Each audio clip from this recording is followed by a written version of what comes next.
শুনছেন গল্প স্বল্প 107 FM রেইনবোতে। গল্প স্বল্প, গল্প স্বল্প। আজকের গল্পের সব চরিত্র কাল্পনিক। বাস্তবের সঙ্গে এর কোনো রকম মিল সম্পূর্ণ কাকতালীয়। কারোর সংবেদনশীলতাকে আঘাত করা আমাদের উদ্দেশ্য নয়। ধূমপান ও মদ্যপান স্বাস্থ্যের পক্ষে ক্ষতিকারক। 107 FM রেইনবো এটি সমর্থন করে না এবং শ্রোতাদের এর থেকে বিরত থাকার অনুরোধ জানায়। আমরা প্রত্যেক মানুষের নীরব লড়াইকে সম্মান করি। আজকের গল্পের উদ্দেশ্য আত্মবিশ্লেষণ এবং মানসিক সুস্থতা নিয়ে সচেতনতা বৃদ্ধি। 107 FM রেইনবো মনে করে আত্মহত্যা করা মহাপাপ ও গর্হিত অপরাধ। সমস্ত শ্রোতাদের এই বিষয়ে সচেতন থাকতে অনুরোধ করা হচ্ছে। 107 FM রেইনবোর গল্প স্বল্পতে আজ শুনবেন সৌভিক চক্রবর্তীর লেখা মনের মানুষ। সৌভিক চক্রবর্তীর জন্ম 1990 সালে কলকাতার বেহালা অঞ্চলে। সরকারি ইঞ্জিনিয়ারিং কলেজ থেকে প্রযুক্তিবিদ্যায় স্নাতক, বর্তমানে steel authority of India limited সংস্থায় সিনিয়র ম্যানেজার পদে কর্মরত। সাহিত্য, বিশেষত পপুলার ফিকশনের প্রতি আকর্ষণ তার ছেলেবেলা থেকেই। বিভিন্ন নামী পত্রিকায় ইতিমধ্যেই গল্প লিখেছেন সৌভিক চক্রবর্তী, নিবন্ধ লিখেছেন প্রথম সারির সংবাদপত্রের পাতায়। আজকের গল্প সৌভিক চক্রবর্তীর লেখা মনের মানুষ। গল্পের কথক অর্পণ।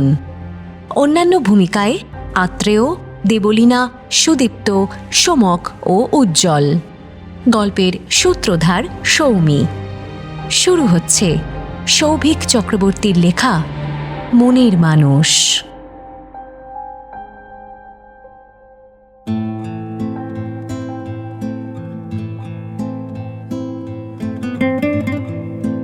রান্নাঘরের জানলা দিয়ে পশ্চিমের আকাশটা স্পষ্ট দেখা যাচ্ছে। দুপুর শেষে বিকেল নামার তোড়জোড় চলছে। নীল ক্যানভাসে লালচে গোলাপির ছোপ ধরেছে। নভেম্বরের মাঝামাঝি শহরের আবহাওয়া অদ্ভুত রকম ভালো। এই সময়টা মন ভালো থাকে। কি অপূর্ব লাগে প্রকৃতি দেখতে। উত্তর দিক থেকে নরম হাওয়া বইছে। তার তালে তালে দিগন্ত রেখার কাছে সারি বেঁধে দাঁড়ানো গাছগুলো মেক্সিকান ওয়েভের মতো মাথা দোলাচ্ছে, একবার ওপরে একবার নিচে, যেন ডুবতে বসা সূর্যকে বিদায় জানাচ্ছে। কোকিলের ডাকে বেজে ওঠা কলিং বেলের আওয়াজ শুনে সবজি কাটার বোর্ড আর ছুরি একপাশে সরিয়ে রাখল বিনতা। একটু অন্যমনস্ক হয়ে পড়েছিল ও। এই আওয়াজে চমক ভাঙল। আসছি। তোয়ালেতে হাত মুছতে মুছতে রান্নাঘর থেকে বেরিয়ে এলো। ছবির মতো সাজানো দক্ষিণ কলকাতার পশ রেসিডেন্সিয়াল কমপ্লেক্স স্বর্গদ্বারের দোতলা বাংলোগুলো এমনিতেই বেশ বড়সড়। তার উপর বাড়ির পেছন দিকের রান্নাঘরটাই বেশি ব্যবহার করে বিনতা। তাই ড্রয়িং রুম পেরিয়ে দরজা খুলতে একটু সময় লেগে গেল। উফ মাম্মা, কতক্ষণ দাঁড় করিয়ে রাখলে বলো তো? পা যে ব্যথা হয়ে গেল। সারাক্ষণ অন্য কিছু নিয়ে ব্যস্ত থাকো তুমি। তুমি এত কাজ কেন করো বলো তো? এই জন্যই তো তুমি অন্যমনস্ক হয়ে যাও। 4 মাস আগে। প্লিজ ডক্টর, কিছু একটা করুন। বিনুর এই অবস্থা আমি আর দেখতে পাচ্ছি না। না ভালো করে খাচ্ছে, না ঘুমোচ্ছে। সারাটা দিন মনমরা হয়ে বাবানের জামা কাপড়, বইপত্র, ফোন, ল্যাপটপ সব কিছু আগলে বসে থাকে। ডাকলেও সাড়া দেয় না। মাঝে মাঝে মাঝে মাঝে আপন মনে কথা বলে, হাসে, কাঁদে, আবার কখনো শূন্য চোখে তাকিয়ে থাকে, যেন সব কিছু ভুলে গেছে। আর অদ্ভুত সব আচরণ করে। এটা আমি দেখতে পাচ্ছি না ডক্টর। আপনি প্লিজ কিছু একটা করুন। রিল্যাক্স সোহনবাবু, আমি বুঝতে পারছি আপনাদের জীবন এই মুহূর্তে একটা তোলপাড়ের মধ্যে দিয়ে যাচ্ছে। আপনি তাও সামলে উঠেছেন, কিন্তু আপনাদের একমাত্র ছেলে অন্তরীপ বাবানের অল্প বয়সে চলে যাওয়াটা আপনার স্ত্রী এখনো মেনে নিতে পারছেন না। তাই উনি অস্বাভাবিক আচরণ করছেন।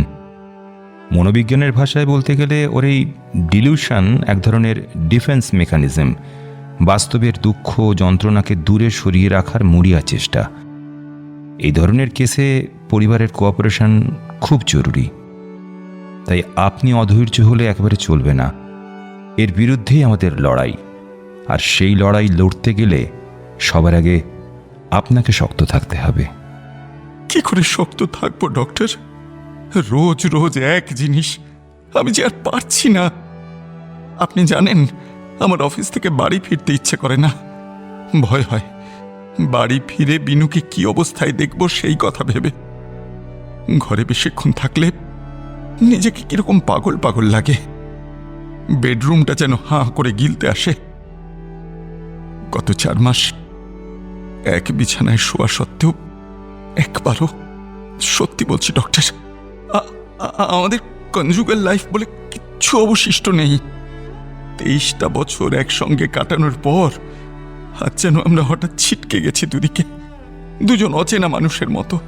আমাদের ছেলে বাবান আমাদের ভিতরে সেতুর মতো ছিল, কিন্তু ও চলে যাবার পর আমি সত্যি বিনুকে আর চিনতে পারছি না। মানুষ সমাজবদ্ধ জীব মিস্টার বিশ্বাস। আত্মীয় পরিজন পরিবারের সদস্যদের নিয়েই আমাদের বেঁচে থাকা। প্রিয়জনকে অকালে হারানোর যন্ত্রণা সে কারণেই এতটা বিহ্বল করে তোলে আমাদের। প্রথম প্রথম দুঃখের তীব্রতা খুব বেশি থাকে। যতই আমরা ঘটনাটাকে ভুলতে চাই ততই গভীরভাবে সেটা দাগ কেটে বসে। তারপর আস্তে আস্তে কষ্টের পরিমাণ কমে। আমাদের মন সেই খারাপ স্মৃতিকে একটু একটু করে বিস্মৃতির অন্ধকারে ডুবিয়ে দেয়। এর অন্যতা হলেই মুশকিল, যেটা আপনার স্ত্রীর ক্ষেত্রে হয়েছে। দুঃখের হাত থেকে বাঁচতে বাস্তবকে রিজেক্ট করছেন তিনি। উনি এখনো সেই জীবনেই পড়ে আছেন যেখানে আপনারা 3 জনে ছিলেন। বাস্তবের দুঃখকে উনি মেনে নিতে পারছেন না। প্লিজ ডক্টর, কোনো উপায় কি নেই? বিনুকে সুস্থ না করে তুলতে পারলে আমি নিজে বাঁচব না। আমার তো বিনু ছাড়া আর কেউ নেই ডক্টর। ও যদি এমন হয়ে যায় আমি থাকবো কি করে? আমার বড্ড দুশ্চিন্তা হয়। বাবান তো চলেই গেছে।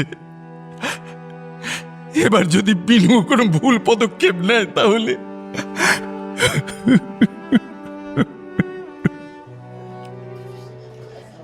এত ভেঙে পড়ছেন কেন? আমি তো বলেছি মিসেস বিশ্বাসকে সুস্থ করে তোলার সব রকম চেষ্টা আমরা করব। নিন একটু জল খান, শান্ত হন আপনি। কাঁপা হাতে টেবিলে রাখা জলের গ্লাস তুলে নিল শোভন। ছোট একটা চুমুক দিয়ে মুখ মুছল। আপনি প্লিজ বলুন ডক্টর, এখন আমার কি করা উচিত? দেখুন, একটা কথা বলি।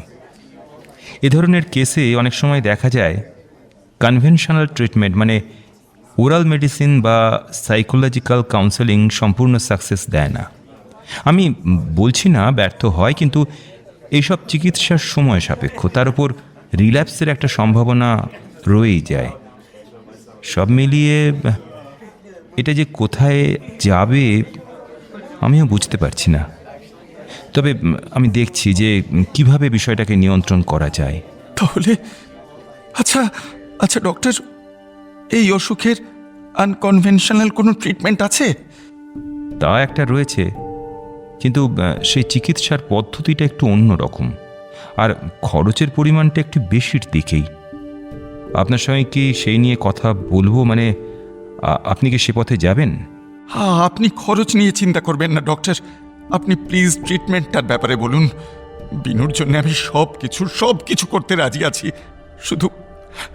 শুধু বিনুকে আপনি সুস্থ করে দিন ডক্টর, বিনুকে সুস্থ করে দিন। বিদেশে এই অল্টারনেটিভ ট্রিটমেন্ট বেশ কয়েক বছর ধরেই যথেষ্ট জনপ্রিয়। বছর 3 আগে ইন্ডিয়াতে এর ফ্র্যাঞ্চাইজি নেয় টেকনো হেলথ গ্রুপের সিস্টার কনসার্ন মন কা সাথ। প্রথমে হেড অফিস খোলে মুম্বাইয়ে, তারপর একে একে ব্যাঙ্গালোর, হায়দ্রাবাদের মতো বড় কয়েকটা শহরে ব্রাঞ্চ বসায়। মাস 6 হলো কলকাতাতেও এসেছে ওরা, মনের মানুষ নামে। এখানে ওদের ব্রাঞ্চ অফিস ব্রেবন রোডে। আমি অ্যাড্রেস লিখে দিচ্ছি আপনাকে, আপনি একবার ওখানে গিয়ে কথা বলুন। আমি চাইছি বিষয়টা পজিটিভ হোক, আপনি তাড়াতাড়ি দেখা করুন। একটা কথা জিজ্ঞেস করছি ডক্টর, এই ট্রিটমেন্টের রিস্ক ফ্যাক্টর কিছু নেই তো? মানে মানে কোনো রকম সাইড এফেক্ট? দেখুন, আমি এর আগে কোনো পেশেন্টকে মনের মানুষে রেফার করিনি, তাই এতে রিস্ক আছে কি নেই বা থাকলেও কতটা সেটা নিশ্চিতভাবে বলা আমার পক্ষে সম্ভব নয়। তবে যতদূর শুনেছি ট্রায়াল ফেজে সেরকম খারাপ এফেক্ট ধরা পড়েনি। আরোগ্য সদনে আমার এক কলিগ রয়েছেন, ডক্টর সিনহা। তার কয়েকজন পেশেন্ট এই চিকিৎসায় যথেষ্ট উপকার পেয়েছেন। এখন আপনি ভেবে দেখুন। তবে আমার মনে হয় আগে আপনি গিয়ে দেখা করুন, তারপর না হয় ভাবনা চিন্তা করবেন। ভাবা ভাবির কিচ্ছু নেই ডক্টর। জলে পড়া মানুষ খড়কুটো দেখলেও হাত বাড়িয়ে দেয়। আমি আমি কালই বিনতাকে নিয়ে যাব। আপনি প্লিজ আমাকে অ্যাড্রেসটা দিন। যা ট্রিটমেন্ট শুরু করার কাল থেকেই যেন শুরু হয়ে যায়। দরজা খোলা মাত্র ঝড়ের বেগে ভেতরে ঢুকলো জিন্স আর টি শার্ট পরিহিত এক যুবক। লম্বা, দোহারা চেহারা, চোখে মুখে তারুণ্যের উজ্জ্বলতা। কোনো রকমে পিঠের ব্যাগটা সোফায় ছুঁড়ে দিয়েই ও জড়িয়ে ধরল বিনতাকে, যেন এখনো ছোট শিশু। আরে আরে ছাড় আমাকে। উফ, কলেজে পড়া ছেলে এখনো বাচ্চাদের মতো করিস। আরে ছাড় বাবা, রান্না বাকি আছে তো। আজ কিন্তু তোর পছন্দের আইটেম বানাচ্ছি, মিক্সড ফ্রাইড রাইস আর চিকেন 65। আরে দাঁড়াও দাঁড়াও, আর একটু জড়িয়ে নি তোমাকে। কয়েক মাস পরেই তো ইউএস চলে যাবো মাম্মা। তারপর তো আমাকে শুধু ভিডিও কলেই দেখতে পাবে। ধুর পাগল, তুই যেখানেই যা তোর মাম্মা সব সময় থাকবে। ছেলের চুলগুলো ঘেঁটে দিল ও। ছেলের নরম গালে হাত দিলে বিনতার ওর ছোটবেলা মনে পড়ে। এত যে ছেলে মেয়ে বিদেশে পড়তে যায়, তারা কেউ বুঝি ছুটিতে বাড়ি আসে না? শোনো, 6 মাস পর পর সেমিস্টার শেষ হলেই দেশে ফিরতে হবে তোমাকে। এখন থেকেই বলে রাখলাম কিন্তু। আর যদি কোনোবার পড়ার চাপে একান্তই না পারিস, তাহলে আমরাই না হয় চলে যাব ওখানে। মোট কথা, মায়ের থেকে তুই কিছুতেই পালাতে পারবি না। আচ্ছা আচ্ছা, সে দেখা যাবে। এখন কি খাওয়াবে বলো তো মামা? আজকে না কলেজের ক্যান্টিনটাও বন্ধ ছিল, খুব খিদে পেয়েছে। তাড়াতাড়ি খেতে দাও না মাম্মা। তুই বল, তোর কি খেতে ইচ্ছে করছে? চিজ পাস্তা করে দেবে, সেই ছোটবেলার মতো। কতদিন যে খাই না, প্লিজ। তাহলে কিন্তু একটু সময় লাগবে। আসলে চিকেনটা বসিয়ে দিয়েছি তো, চিকেনটা বানিয়ে নি, তারপর পাস্তা ধরবো। শোন না, ওই ততক্ষণ ফ্রিজ থেকে একটু রসমালাই বের করে খা। নলেন গুড়ের পায়েসও করে রেখেছি। আরে এগুলোও তো আমার ফেভারিট। মাম্মা, আজ যেন তুমি পুরো আলাদিনের জিন হয়ে উঠেছো। আমার সব ইচ্ছে পূরণ করছো মাম্মা। দারুণ আনন্দ হচ্ছে আজ। তা করবো না? আজ যে আমার বাবানের জন্মদিন, a very very special day. আজ তো সব কিছু তোর ইচ্ছে মতোই হবে।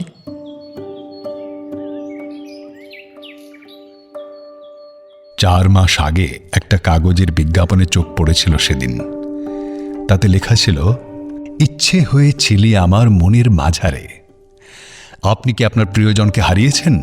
আপনি কি চান আপনার হৃদয় জুড়ে থাকা সেই বিশেষ মানুষটাকে আবার জীবনে ফিরিয়ে আনতে? তাহলে আজই যোগাযোগ করুন আমাদের সঙ্গে আর ফিরে পান আপনার প্রিয়জনকে। বিশদে জানতে ফোন করুন টোল ফ্রি এই নাম্বারে 911911022249, অথবা যোগাযোগ করুন আপনার নিকটবর্তী মনের মানুষ শাখা দপ্তরে। আপনার মনের হদিশ জানে মনের মানুষ। হাতে ধরা রঙিন ব্রোশিওরটা টেবিলের উপর নামিয়ে রাখল শোভন। মনের মানুষ ব্রাঞ্চ অফিসের দোতলায় সিনিয়র সেলস এক্সিকিউটিভ ধীমান আহুজার চেম্বারে বসেছিল ও। ঘরটা বেশ বড়সড়, গোটাটাই কাচের তৈরি। দেওয়ালে 1.5 টনের 2টো স্প্লিট এসি বসানো। 19 ডিগ্রির শুকনো হাওয়ায় বেশ ঠান্ডাই লাগছিল ওর। পকেট থেকে রুমাল বের করে একবার মুখটা মুছে নিল শোভন। তারপর অন্যমনস্কতা ঝেড়ে টেবিলের ওপারে বসা মধ্যবয়সী মানুষটার দিকে তাকালো। কেমন যেন সব ঘেঁটে যাচ্ছে, অস্থির লাগছে শোভনের। ভদ্রলোক তখনও বলেই চলেছেন, আপনি একেবারে সঠিক সিদ্ধান্ত নিয়েছেন মিস্টার বিশ্বাস। প্রিয়জনকে হারানোর শোক মানুষকে পাগল করে দিতে পারে। সিভিয়ার ডিপ্রেশন থেকে ডিলিউশনাল ডিসঅর্ডার কিছুই অসম্ভব নয়। আপনার স্ত্রীর ক্ষেত্রে হয়তো এমনটাই হচ্ছে। তবে আপনি চিন্তা করবেন না, আমরা ওনাকে সারানোর চেষ্টা করব। কথার মাঝখানে থামলেন আহুজা। হয়তো তিনি বুঝেছিলেন তার মুখস্থ বলে চলা কথাগুলো নতুন কাস্টমারের মনে তেমন আগ্রহ জাগাতে পারছে না। এক মুহূর্ত চুপ করে রইলেন তিনি। তারপর আশ্বস্ত করার ভঙ্গিতে আলতো হেসে আবার শুরু করলেন। আমি জানি আপনি উৎকণ্ঠায় আছেন মিস্টার বিশ্বাস। এটাও বুঝতে পারছি যে এই মুহূর্তে আপনার মনে অনেকগুলো প্রশ্ন ঘোরাফেরা করছে। সেগুলোর উত্তর আমি অবশ্যই দেব, কিন্তু তার আগে এই ট্রিটমেন্ট বিষয়ে কিছু কথা আপনার জানা দরকার। সামান্য ওই ব্যাকগ্রাউন্ড যাকে বলে। ভয় নেই, বোর করব না। দেখতেই পাচ্ছেন আমি বিজ্ঞানী নই, নেহাতি সেলস ম্যানেজার। একজন লেম্যান হিসেবে এই ট্রিটমেন্ট সম্পর্কে যা বুঝেছি আপনাকে সেটুকুই বলবো। একটু ধৈর্য ধরে শুনবেন প্লিজ। তারপর আপনার যা যা জিজ্ঞাসা আছে আমাকে বলবেন। স্মৃতি কাকে বলে? উত্তরটা বেশ সহজ। ব্রেনের স্নায়ু কোষ বা নিউরনে সঞ্চিত তথ্যই হলো স্মৃতি। কিভাবে এই তথ্য মস্তিষ্কে জমা হয়? বাইরে থেকে আসা উদ্দীপনার মাধ্যমে। বহিরাগত স্টিমুলাই ইলেকট্রিক্যাল ইম্পালস রূপে এক নিউরনের অ্যাকশন থেকে আরেক নিউরনের ডেনড্রনে যায়। একটা নিউরনের অ্যাকশন এবং অন্য নিউরনের ডেনড্রনের মধ্যেকার যে ফাঁক বা গ্যাপ, তাকে আমরা সাইন্যাপস বলি। স্মৃতি এই সাইন্যাপস দিয়েই নিয়ন্ত্রিত হয়। স্টিমুলাই গিয়ে মস্তিষ্কের নিউরনের সাইন্যাপসগুলোতে বদল আনে। সেই বদলটাই পরবর্তীতে স্মৃতির রূপ নেয়। ব্ল্যাঙ্ক ডিভিডি গান বা সিনেমা রেকর্ড করতে পারে, তেমনি ব্রেনের এক বা একগুচ্ছ নিউরন ইলেকট্রিক্যাল ইম্পালসকে মেমরি হিসেবে রেকর্ড করে রাখতে পারে। স্থায়িত্বের দিক দিয়ে স্মৃতি কিন্তু দু ধরনের, শর্ট টার্ম অর্থাৎ ক্ষণস্থায়ী এবং লং টার্ম বা দীর্ঘস্থায়ী। আবার মস্তিষ্কের কোন অংশে জমা হচ্ছে তার উপর ভিত্তি করেও স্মৃতির শ্রেণী বিভাগ করা হয়। হিপ্পোক্যাম্পাস, নিওকর্টেক্স, অ্যামিগডালা প্রভৃতি হল মানুষের ব্রেনের নানান প্রকোষ্ঠ। এগুলোতে সঞ্চিত স্মৃতির প্রকৃতিও একে অন্যের থেকে আলাদা হয়। কোনোটায় শারীরবৃত্তীয় মোটর স্কিল বিষয়ক স্মৃতি জমা থাকে, কোনোটায় আবার স্কুল জীবনে শেখা পাঁচের ঘরের নামতা অথবা অমুক দেশের রাজধানীর নাম সেসব জমা হয়। কিন্তু সেসব নিয়ে আমাদের মাথা না ঘামালেও হবে। মনের মানুষ কাজ করে অ্যামিগডালা নিয়ে, কারণ ইমোশনাল সমস্ত স্মৃতি ওখানেই জমা হয়। মনোবিজ্ঞান বলে আনন্দ, ভয়, সুখ, দুঃখ, আরাম বা ব্যথা জাতীয় অনুভূতির সঙ্গে জড়িয়ে থাকা স্মৃতি অত্যন্ত শক্তিশালী এবং দীর্ঘস্থায়ী হয়ে থাকে। 2 বছর আগের মে মাসে কতগুলো রবিবার ছিল জিজ্ঞেস করলে চট করে আমরা বলতে পারবো না, কিন্তু 3 বছর বয়সে গাছ থেকে পড়ে যাওয়া বা পার্কে খেলতে গিয়ে প্রথমবার নতুন বন্ধুর সঙ্গে আলাপের স্মৃতি আমাদের ঠিক মনে রয়ে যায়। এই স্মৃতিগুলোর সঙ্গে ব্যথা বা আনন্দের অনুভূতি অঙ্গাঙ্গিভাবে জড়িয়ে আছে, তাই আমরা অনায়াসে এদের কাছে ফিরে যেতে পারি। অনেক ক্ষেত্রে এমনও হয় আমাদের অজান্তেই বা অনিচ্ছা সত্ত্বেও স্মৃতিগুলো আমাদের মনে পড়ে যায়।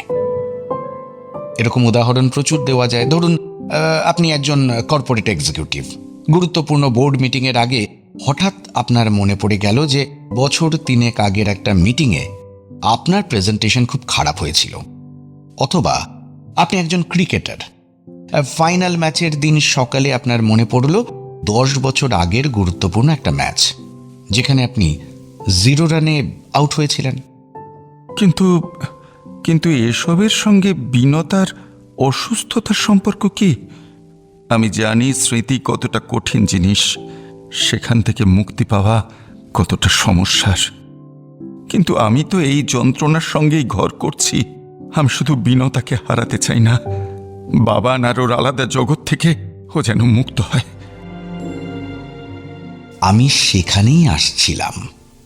আমাদের প্রিয়জনেদের সঙ্গে আমাদের সম্পর্ক স্নেহের, ভালোবাসার, আবেগের, হাসি কান্নার, তাদের সঙ্গে কাটানো প্রতিটা মুহূর্ত প্রচণ্ডভাবে ইমোশনালি চার্জড হয়ে থাকে। ফলে এই স্মৃতিগুলো আমাদের অ্যামিগডালার একেবারে ওপরের তলে, মানে সারফেস লেভেলে সহজলভ্য অবস্থায় রয়ে যায়। আর যদি কোনো প্রিয়জন, কোনো কাছের মানুষকে আমরা হারিয়ে ফেলি, আচ্ছা, কাছের মানুষকে হারানোর যন্ত্রণা সকলেই পাই, কিন্তু কিন্তু কেউ যদি সেখানে আটকে পড়ে, তাহলে সেই স্মৃতিগুলো বাঁধ ভাঙা নদীর মতো আমাদের মনে এসে আছড়ে পড়ে। একবার নয়, বারবার। প্রতিক্ষণে মনে হতে থাকে যে চলে গেছে তার সঙ্গে কাটানো মুহূর্তগুলো কত ভালো ছিল, কত সুখের ছিল। সেন্সরি ওভারলোডে দিগবিদিক জ্ঞানশূন্য হয়ে পড়ি আমরা। আমাদের মধ্যে অধিকাংশের ক্ষেত্রে এই পর্যায়টা ক্ষণস্থায়ী। একটা সময় কমে আসে সেই স্মৃতিদের তীব্রতা, একটু একটু করে স্বাভাবিক জীবনে ফিরে যাই আমরা। কিন্তু কয়েকজন সেটা কখনোই পারে না। মানসিক রোগের শিকার হয় তারা, যেমন আপনার ওয়াইফ হয়েছেন। বিনু মানে মানে আমার স্ত্রী, ও সুস্থ হয়ে যাবে তো মিস্টার আহুজা? আমি অনেক আশা নিয়ে এসেছি, আমি অনেক ডাক্তার দেখিয়েছি। বলতে পারেন আপনি আমার শেষ আশা। রিল্যাক্স মিস্টার বিশ্বাস, চিন্তা করবেন না। আপনার স্ত্রীকে সুস্থ করে তোলার দায়িত্ব আমাদের। যাক, থিওরি অংশ শেষ, এবার শুধু মনের মানুষ ট্রিটমেন্ট বিষয়ে কয়েকটা কথা বলবো। আপনার হয়তো মনে আছে, আজ থেকে বছর 20 আগে সাইকোসোমাড্রট থেরাপি নিয়ে কি হইচইটাই না হয়েছিল এই দেশে। মানসিকভাবে অসুস্থ অপরাধীদের সুস্থ করে তোলার জন্য এক ধরনের সাইকোসোম্যাটিক ট্রিটমেন্ট, যেখানে অপরাধীরা ধাপে ধাপে বিভিন্ন ভার্চুয়াল রিয়ালিটি সিনারিওর মধ্যে দিয়ে যেত। শুরু থেকেই এই থেরাপির ওপর সরকারের শিলমোহর ছিল। প্রথম তো এর সাফল্যের হার দুর্দান্ত বলে প্রচারও করা হয়েছিল, কিন্তু তারপর ঝুলি থেকে বিড়াল বেরিয়ে পড়ল। জানা গেল নির্দিষ্ট এক শ্রেণীর অপরাধী এই ট্রিটমেন্টে একেবারে রেসপন্ড করে না।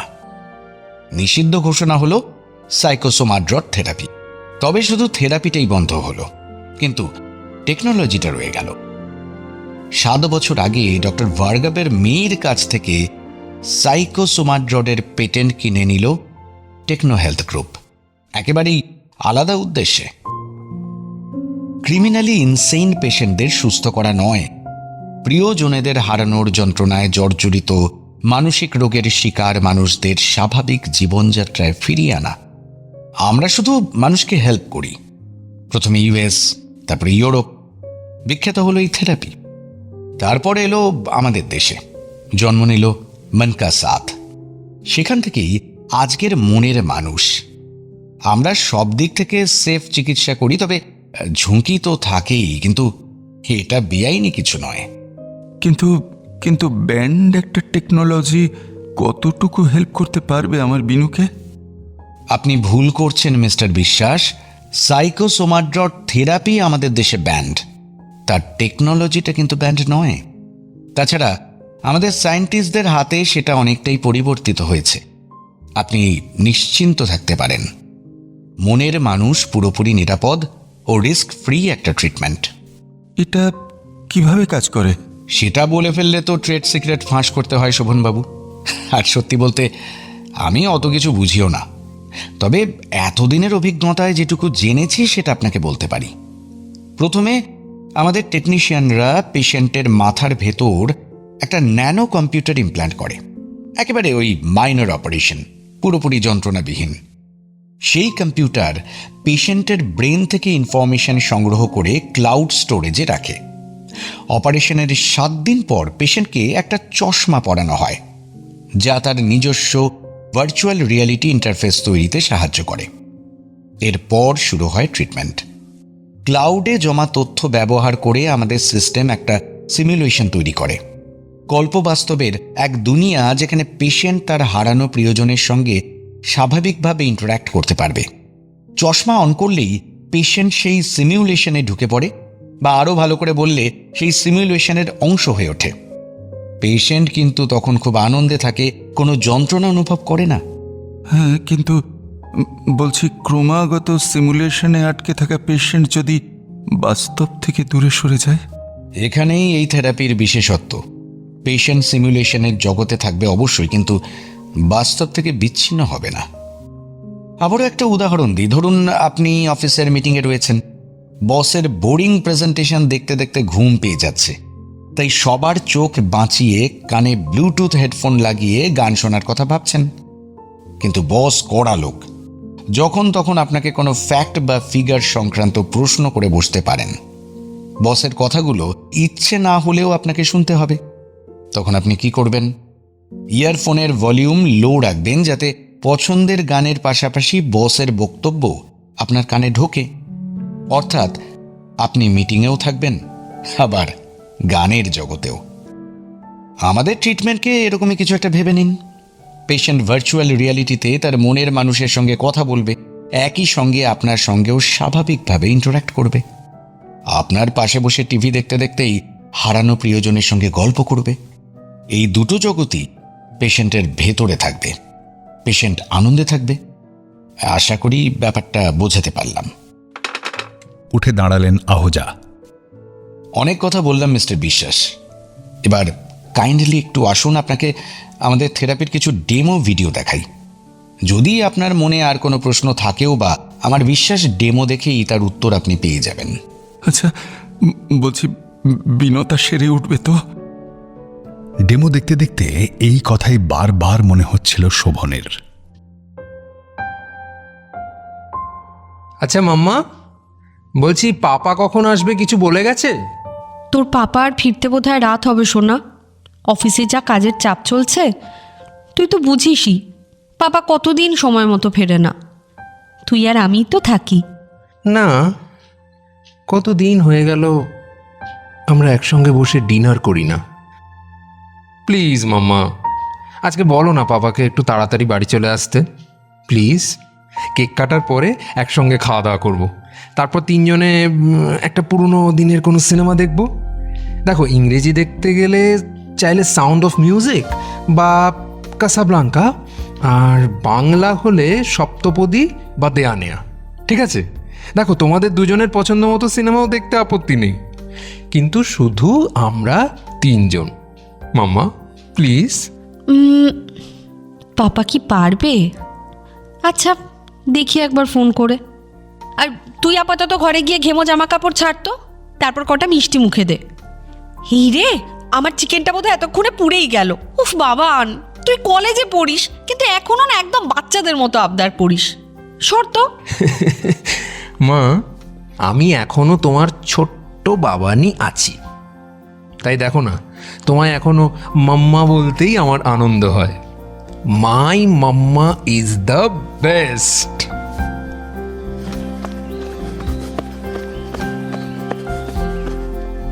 এক দৌড়ে ভেতরের ঘরে ঢুকে গেল বাবান। বইয়ের ব্যাগটা সোফার উপরেই পড়ে রইল। 2.5 মাস আগে একটা সকালে হঠাৎ করে উত্তেজিত হয়ে উঠল Shobhan. What is this Benu? তোমাকে 2 সপ্তাহ আগে থেকে বলে রেখেছি আজকে অফিস ট্যুরের ব্যাপারে। কথা ছিল একসঙ্গে ভাইজ্যাক যাব আমরা। কাজের ফাঁকে ছোট্ট একটা ভ্যাকেশন হয়ে যাবে। প্লেনের টিকিট হয়ে গেছে, হোটেল বুকিং কনফার্ম, আর আজ বেরোনোর আগে তুমি বলছো তুমি যাবে না। সরি, আসলে আমার খেয়াল ছিল না গো, নাহলে তো আগেই না করে দিতাম। খেয়াল ছিল না মানে? আর নাই বা করতে কেন? একটা কারণ তো থাকবে সব কিছুর পেছনে। তুমিই তো বলো, কোথাও যাওয়া হয় না, একবার সুযোগ এসেছে যখন, তখন এবার না করো না অন্তত। আজ বাদে কাল বাবানের সেমিস্টার, আর তার উপর প্রজেক্টের কাজে সময় অসময় কলেজে দৌড়তে হচ্ছে। এই সময় ছেলেটাকে একা রেখে কিভাবে যাব বলো তো তোমার সঙ্গে? এত প্রেশার সামলে কি খাবে না খাবে। দেখো, হয়তো সারাদিন ম্যাগি আর ডিম সেদ্ধর ওপরেই থাকবে, কিংবা আমি না থাকলে খাবেও না হয়তো কিছু ঠিক করে। আর তারপর দেখা গেল হয়তো প্রজেক্টটাও ঠিক সময় জমা দিল না। বাবানকে একা রেখে? তুমি কি পাগল হয়েছো বিনু? কোথায় পাচ্ছ তুমি বাবানকে? কোথায় পাচ্ছি মানে? কি যে বলো না তুমি। আরে এই তো একটু আগেই তো ওকে ব্রেকফাস্ট দিলাম, খেয়ে কলেজে বেরোলো। আরে সেদিন বারবার বলছিল পাপার সঙ্গে ডিনার করা হয় না। Stop it Binu, stop it right now. আর একটা কথাও তুমি বলবে না। কেন বলবো না? কেন? বাবান কিন্তু তোমারও সন্তান শোভন, হ্যাঁ? কাজে ওর ভালো মন্দ দেখা তোমারও কর্তব্য। শুধু অফিস নিয়ে থাকলেই তো আর চলে না। তোমার কাজ কখনোই তোমার ছেলের চেয়ে বেশি গুরুত্বপূর্ণ নয়। আর আমি তো তোমায় কোথাও যাওয়া থেকে আটকাইনি। আমি বলেছি আমি এই সময় বাবানকে ছেড়ে যাব না, ব্যাস। What nonsense! তুমি এখনো এত অবুঝ হচ্ছ কি করে আমি বুঝতে পারছি না। তোমাকে কতবার বলেছি, আমি কতবার বলেছি। কি বলছো তুমি এগুলো? তুমি এতটা স্বার্থপর যে বাবানকে দেখতেই পাও না? প্লিজ প্লিজ আমাকে শেষ করতে দাও।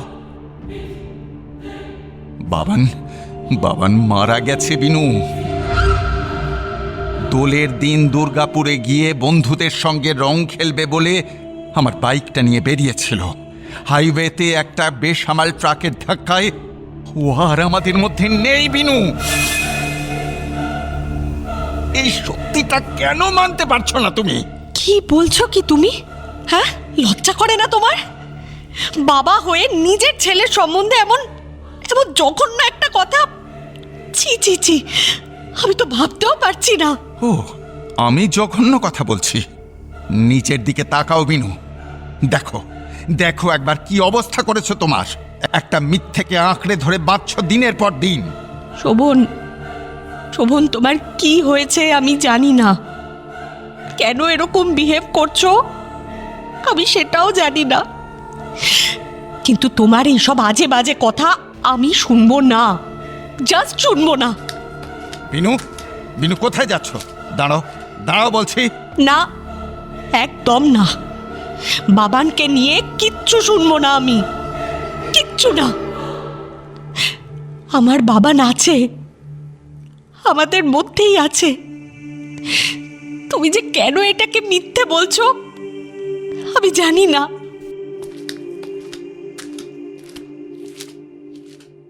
হ্যাঁ রে, পাস্তাটা কেমন হয়েছিল রে? খুব ভালো। আর একটু খেলে হতো। আচ্ছা বেশ, রাতে খাস। এখন একটু শুয়ে নে তো। সেই কলেজ থেকে এসেই তো কম্পিউটারের সামনে বসে পড়েছিস। আমি কি আর সেই ছোট্ট বাচ্চা আছি মা, যে স্কুল থেকে ফিরে রেস্ট নেব? এই তুই থাম তো। মায়ের কাছে ছেলেরা সবসময় ছোটই থাকে। আমি লাইট নিভিয়ে দিচ্ছি, একটুখানি চোখ বন্ধ করে থাক। ঘন্টাখানেক পরে না হয় আমি তোকে ডেকে দেবো। কিন্তু মাম্মা, জিআরইর কতগুলো কোয়েশ্চেন সলভ করতে হবে। কাজগুলো সব গুছোতে হচ্ছে তো মাম্মা। কটা দিন দেখতে দেখতে কেটে যাবে। জিআরই প্রিপারেশন কোথাও পালিয়ে যাচ্ছে না সোনা। শরীরটারও তো খেয়াল রাখতে হবে। 1.5-3 ঘন্টা যাতায়াত করে কলেজ করিস। আচ্ছা ঠিক আছে বাবারে, ঘুমিয়ে নিচ্ছি। বকছো কেন? ছেলের ভাবভঙ্গি দেখে হাসবে না রাগ করবে ভেবে পেল না বিনতা। কিছু একটা বলতে যাবে, তখনই আরেকবার কোকিলের কৃত্রিম অথচ সুরেলা ডাক বাড়িময় ছড়িয়ে গেল। কেউ কলিং বেল বাজাচ্ছে। এখন আবার কে এলো বলতো? বসার ঘরের দিকে পা বাড়াতে বাড়াতে ভাবল বিনতা।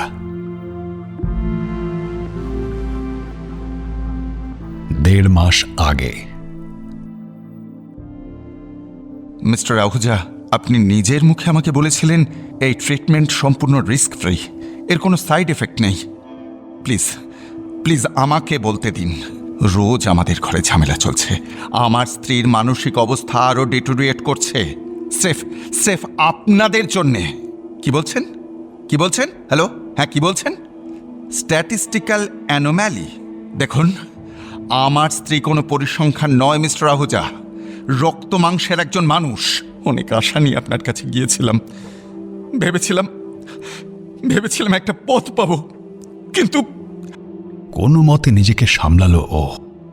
আপনাদের ট্রিটমেন্ট এত ওয়ার্থলেস, সেটা যদি আগে কেন এর দায় আপনারা নেবেন না কেন? একজন অসুস্থ মানুষকে আর অসুস্থ করে তুলেছে আপনাদের থেরাপি।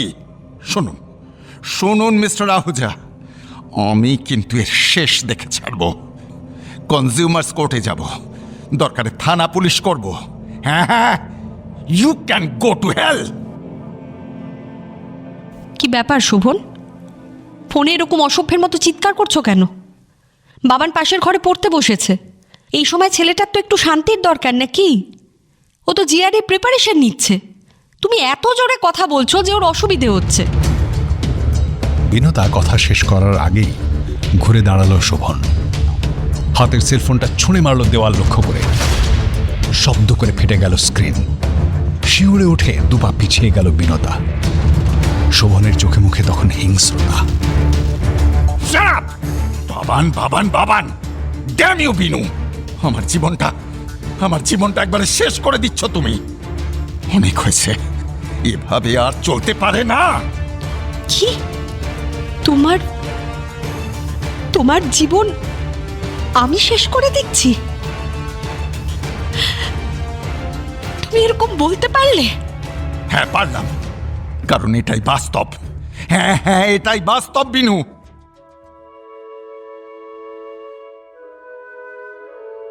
আমার বাবান মারা গেছে, আর সেই দুঃখে গত 6.5 মাস ধরে প্রচন্ড রকম অবসাদে ভুগছো তুমি। সাইকিয়াট্রিক ট্রিটমেন্ট করিও কোনো লাভ হয়নি। ভেবেছিলাম, মনে প্রাণে আশাও করেছিলাম এই সিমুলেশন থেরাপি তোমাকে সুস্থ করে তুলবে বিনু, কিন্তু এখন দেখছি না না না, এ হতে পারে না। মিথ্যে মিথ্যে বলছো তুমি। আমার বাবান কই? একটু আগেও তো। For God sake Binu, for God sake, তোমাকে বোঝাতে বোঝাতে আমি ক্লান্ত হয়ে গেছি। একবারের জন্য অন্তত বাস্তবের সামনে দাঁড়াও, একটিবারের জন্য অন্তত বাস্তবের সামনে দাঁড়াও প্লিজ। তুমি পাগল হয়ে গেছো Shobhan. You are completely out of your mind. কি? আমি পাগল হয়েছি?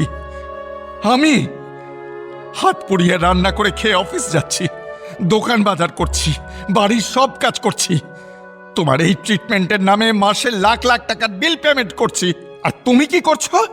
চোখে রঙিন চশমা লাগিয়ে কল্পনার দুনিয়ায় টাইম পাস করছো।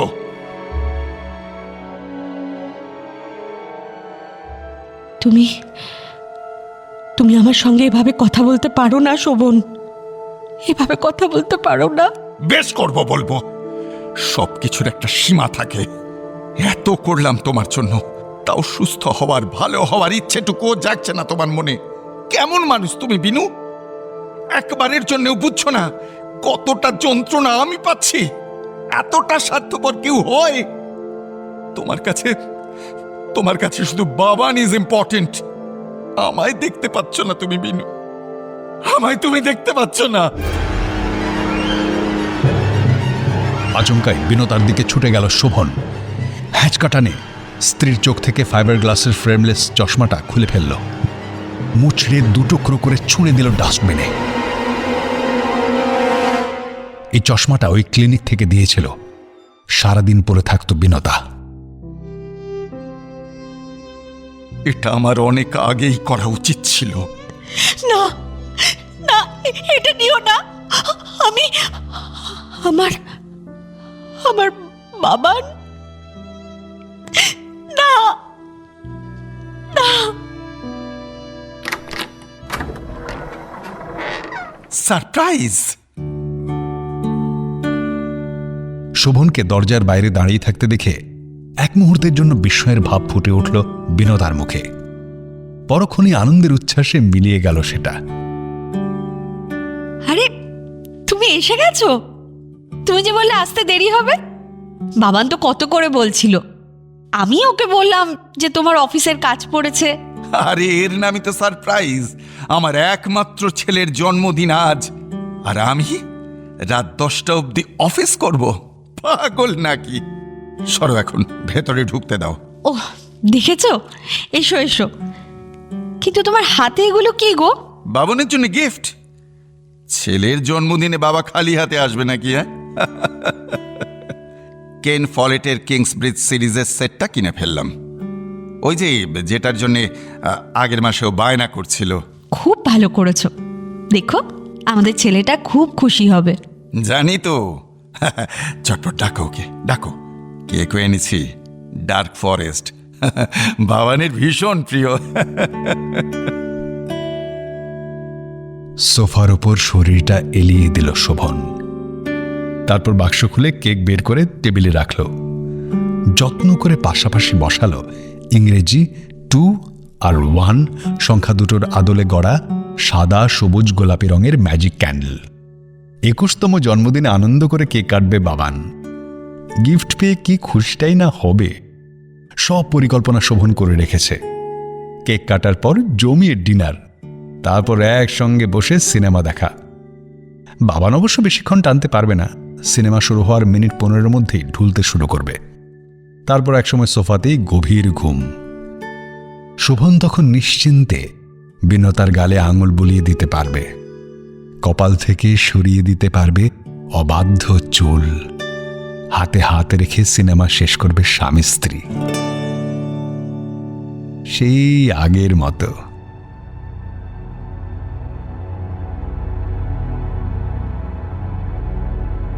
আচমকা শোভনের চোখের সামনেটা ঝাপসা হয়ে উঠল। নিমেষে যেন পাল্টে গেল সবকিছু। কোথায় কেক, কোথায় গিফটের প্যাকেট, টেবিলের ওপর 1 ইঞ্চি পুরো ধুলোর আস্তরণ, চারদিক নোংরা এলোমেলো। সোফার একদিকে ডাঁই করে রাখা এঁটো খাবারের প্লেট, বিরিয়ানির কৌটো, পিৎজার বাক্স, সারা মেঝে জুড়ে আধপোড়া সিগারেট ছড়ানো, থালা বাসন, অফিসের কাগজপত্র সব এলোমেলো হয়ে আছে। চোখ থেকে ফাইবার গ্লাসের চশমাটা খুলে হতভম্বের মতো এদিক ওদিক তাকালো শোভন। একটু আগে দেখা ঘরটাকে, মানুষগুলোকে খুঁজতে চাইল যেন।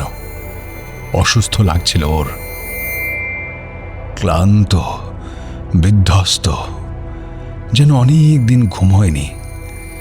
নিজেকে দেখলে হয়তো চিনতেও পারত না। পরনে ছেঁড়া জামা, ময়লা প্যান্ট, গালে অনেক দিনের না কামানো দাড়ি, চুল উস্কো খুস্কো। বয়সটা যেন এক ধাক্কায় 10 বছর বেড়ে গেছে। টুম করে একটা শব্দ, ফোনে মেসেজ ঢুকল। প্যান্টের পকেট থেকে ফোন বের করল শোভন। চোখ কচলে স্ক্রিনের দিকে তাকালো। মনের মানুষ থেকে SMS এসেছে, ওর প্রিমিয়াম প্ল্যানের ভ্যালিডিটির মেয়াদ শেষ। প্ল্যান রিঅ্যাক্টিভেট করার জন্য 1,25,000 টাকা রিচার্জ করাতে হবে। শোভনের মাথার ভেতর চিন্তা ভাবনাগুলো কেমন যেন জট পাকিয়ে যেতে লাগলো। মনের মানুষ থেকে তো বিনুর জন্য থেরাপির ব্যবস্থা করেছিল শোভন, যাতে ও বাবানের সঙ্গে সময় কাটাতে পারে। থেরাপিতে কাজ দেয়নি। সব সময় বাবানকে দেখতে পাওয়া শুরু করলো বিনু। যে বাবা নেই, সেই কবে অ্যাক্সিডেন্টে। কিন্তু বিনুই বা কোথায়? এতক্ষণ হয়ে গেল, আসছে না কেন? না, বিনুও তো আর নেই।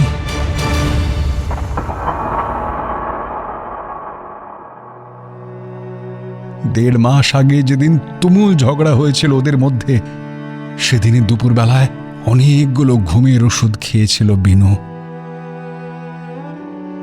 অফিস থেকে বাড়ি ফিরে ওর প্রাণহীন নিথর দেহটা দেখতে পেয়েছিল শোভন এই সোফাতেই।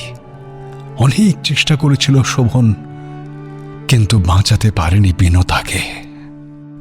শোভনের চোখের সামনে যেন একটা কালো পর্দা মেলে দিয়েছিল কেউ। তাতে অস্পষ্ট কিছু ছবি ভেসে উঠছিল থেকে থেকে। দম বন্ধ হয়ে আসছিল ওর। স্মৃতির দরজা একবার খুলছিল, ফের বন্ধ হয়ে যাচ্ছিল। ছেলের পর স্ত্রীকেও হারিয়ে উন্মাদের মতো হয়ে গিয়েছিল শোভন।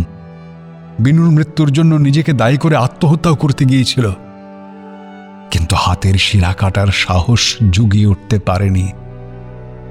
শেষকৃত্য সেরে 3টে দিন নেশার ঘরে আচ্ছন্নের মতো কাটানোর পর ওর মনে পড়েছিল মনের মানুষের কথা।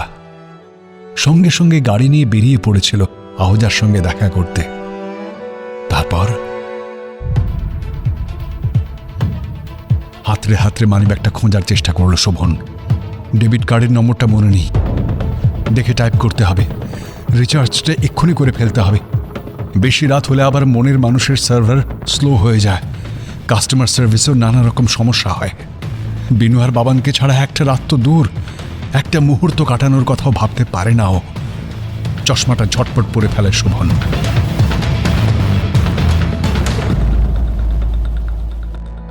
কিন্তু এত দেরি হচ্ছে কেন? অনেকক্ষণ হলো ডাকতে গেছে বিনু, এখনো বাবান এলো না কেন? কেক কাটতে হবে তো, তারপর ডিনার, সিনেমা, একসঙ্গে কত মজা, হইচই। উদ্ভ্রান্তের মতো মনের মানুষ হেল্পলাইনের নম্বর টিপতে লাগলো শোভন। রিচার্জটা ওকে এক্ষুনি করাতে হবে, যেভাবেই হোক, নইলে যে ও বাঁচবে না। বিনু, বাবান, ওদেরকে যে শোভনের ভীষণ দরকার।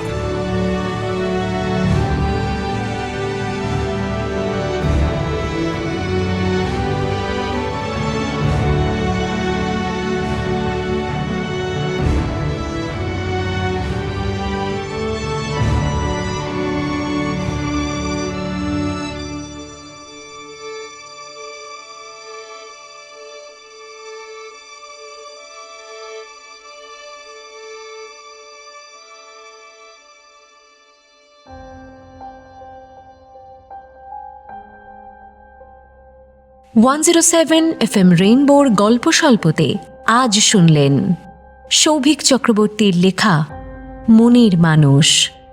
গল্পের কথক অর্পণ, অন্তরীপ অর্থাৎ বাবান আত্রেয়, বিনতা দেবলীনা, শোভন সুদীপ্ত, ধীমান সোমক, ডক্টর উজ্জ্বল। গল্পের সূত্রধার সৌমি, সমগ্র পরিকল্পনা ও পরিচালনা শুভদা, সহকারী পরিচালক পায়েল চ্যাটার্জি। শুনলেন গল্প স্বল্প, শুধু রেডিওতে নয়, গল্প স্বল্প শুনুন ইউটিউবেও। প্রতি রবিবার রাত 9টায় শুনুন নতুন গল্প আমাদের অফিসিয়াল ইউটিউব চ্যানেল আকাশবাণী কলকাতায়।